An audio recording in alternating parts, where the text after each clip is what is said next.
Duba, lawiya ya halitta, rabiya ya halitta, halitta, masoyiyata, ina na ganta, ina ta so in faɗa muku na rasa ya zana kwatanta, halitta, Allah ya halitta.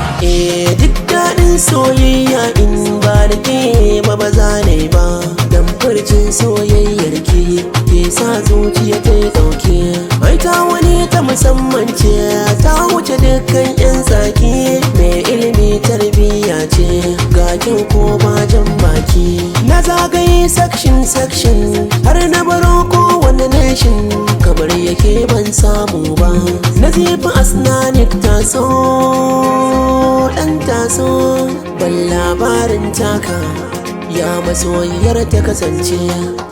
Kyakkyawa ce ko mai kyan halitta ne ko Yusuf Zamani, na ce ina sauraron ka. Na gode ma aboki, na gode ma halitta, Allah ya halitta.